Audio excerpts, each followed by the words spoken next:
नमस्कार दोस्तों, स्वागत है आप सभी का एक बार फिर से हमारे YouTube चैनल आपका ज्ञान पे। नवरात्रि के 9 दिनों तक माता रानी की आराधना, व्रत और पूजन के बाद आता है सबसे पवित्र क्षण, पारण और कलश विसर्जन। बहुत से लोगों के मन में सवाल रहता है कि 9 दिन का व्रत हम कब खोलें, माता की चौकी हमको कब हटानी है और कलश में रखा हुआ नारियल और जौ, उगे हुए जौ को हमें क्या करना है, उनका क्या करना चाहिए। आज की इस वीडियो में हम पूरे विस्तार से इन सभी बातों की जानकारी देंगे, तो बने रहिए हमारे साथ वीडियो के लास्ट तक। वीडियो को बिल्कुल भी स्किप मत करिएगा और सच्ची श्रद्धा से कमेंट सेक्शन में जय माता दी जरूर लिख दीजिएगा। वीडियो के अंत में हम आपको पारण का सही समय बताएंगे। बहुत लोग क्या करते हैं, हवन करने के बाद जस्ट पारण कर लेते हैं और 9 दिन की अपनी सारी मेहनत को एक क्षण में बर्बाद कर देते हैं। तो ऐसा बिल्कुल भी नहीं करना है। पारण 9 दिन के व्रत वालों का पारण का एक अलग सा नियम होता है। वह नियम बिना जाने आपको कभी भी व्रत का पारण नहीं करना है। तो सबसे पहले हम जान लेते हैं पारण का अर्थ क्या होता है।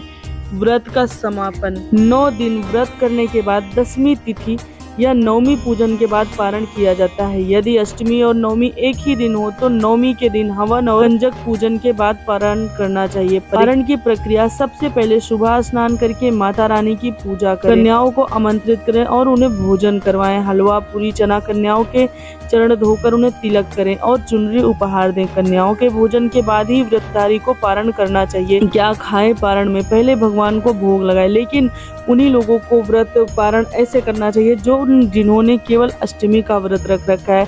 जिन्होंने 9 दिन का व्रत किया हुआ है उनको 10वीं तिथि में ही पारण करना चाहिए, यानी कि 1 अक्टूबर नहीं, 1 अक्टूबर को आप शाम को 7 बजे भी पारण कर सकते हैं और 2 अक्टूबर के दिन भोर में उठकर आपको पारण करना चाहिए। सबसे पारण कैसे करना है, सबसे पहले वह जान लेते हैं। पहले भगवान को भोग लगाएं, फिर सात्विक भोजन करें, फल, दूध, खिचड़ी या हल्का सा अनाज।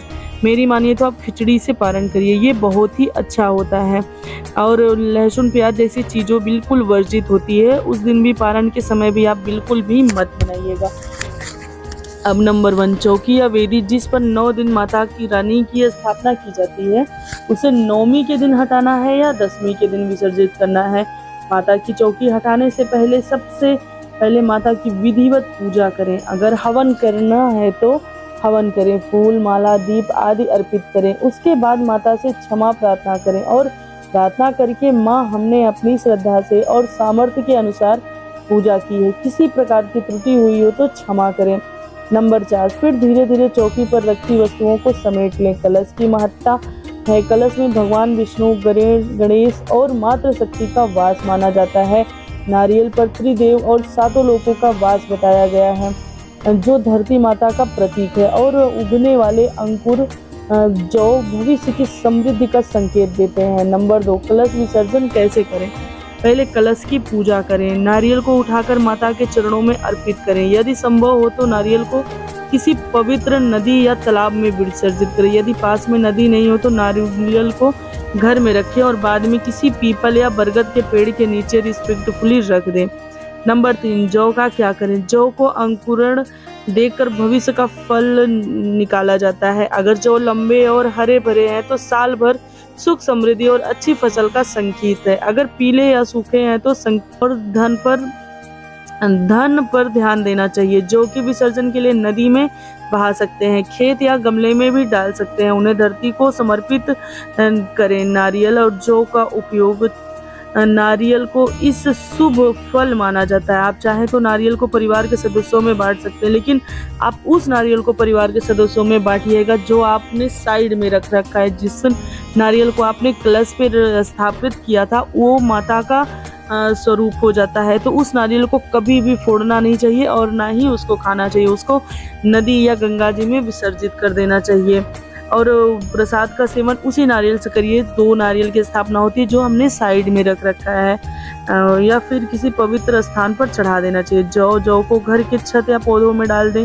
सबसे अच्छा तरीका है गंगा जी में विसर्जन करना। कई लोग जौ को धन स्थान पे 1-2 जौ को निकालकर धन स्थान पर जरूर रखिए। इसे अनाज के भंडार के जगह भी रखा जाता है ताकि माँ लक्ष्मी की कृपा बने रहे। तो दोस्तों, ये थी नवरात्रि, पारण और कलश विसर्जन की पूरी विधि। याद रखिए, पूजा का सबसे बड़ा नियम है श्रद्धा और भक्ति। अगर किसी कारण से आप सब नियमों का पालन ना भी कर पाए तो सच्चे मन से किया हुआ पूजन माता रानी स्वीकार करती है।